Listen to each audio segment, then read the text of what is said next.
Bonjour. Dans la séquence précédente,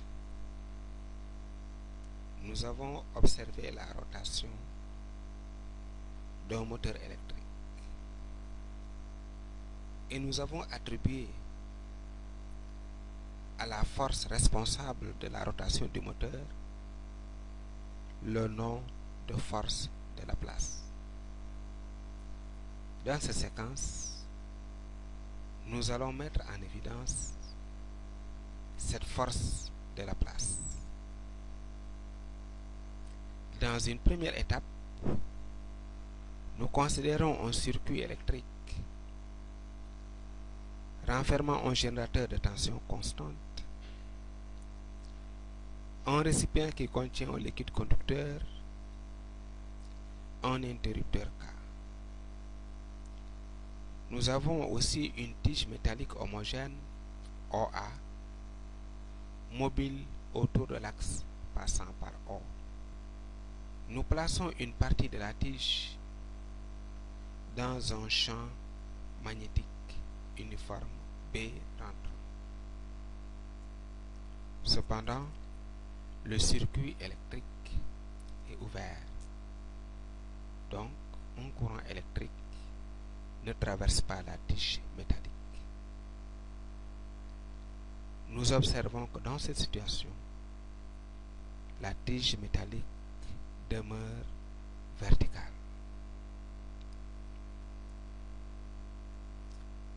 Nous passons à une deuxième étape avec toujours notre circuit électrique. Mais cette fois-ci, le circuit est fermé et donc un courant électrique I traverse la tige de son extrémité A vers son extrémité O. Cependant, la tige ne se trouve pas dans un champ magnétique.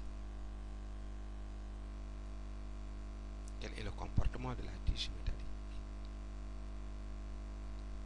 La tige métallique demeure dans sa position d'équilibre verticale.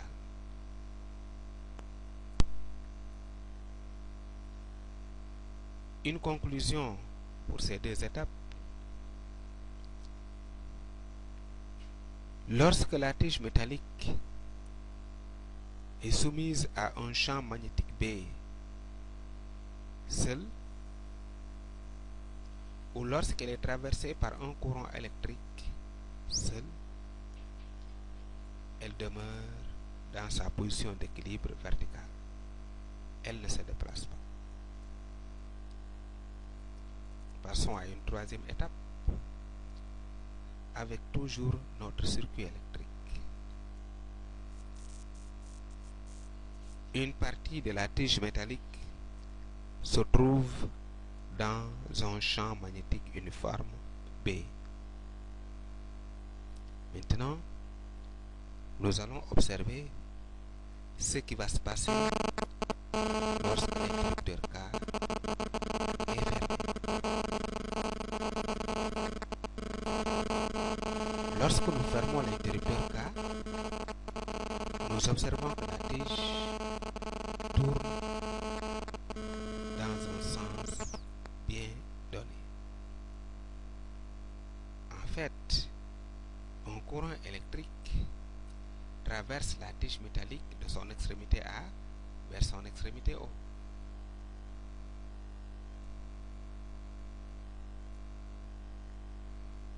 Qu'est-ce que nous pouvons alors dire? La tige métallique OA, placée dans un champ magnétique B rentrant, est traversée par un courant électrique de son extrémité A vers son extrémité O, dévié vers la gauche. Nous passons à une quatrième étape avec notre circuit électrique toujours. Une partie de la tige baigne dans un champ magnétique. Nous allons voir le comportement de la tige lorsque nous allons fermer l'interrupteur. lorsqu'on ferme l'interrupteur, nous observons que la tige métallique tourne vers la droite. Il faut remarquer ici que les polarités du générateur ont été changées et le courant électrique traverse ici la tige métallique de son extrémité O vers son extrémité A. Qu'est-ce que nous pouvons alors dire? La tige métallique OA, placée dans un champ magnétique B rentrant, est traversée par un courant électrique allant de son extrémité O vers son extrémité A, dévié vers la droite.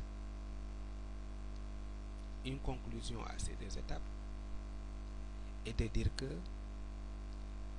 la tige métallique traversée par un courant électrique est placée dans un champ magnétique B et soumise à une force.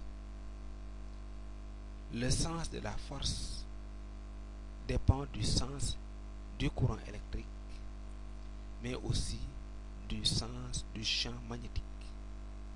Cette force est la force de la place.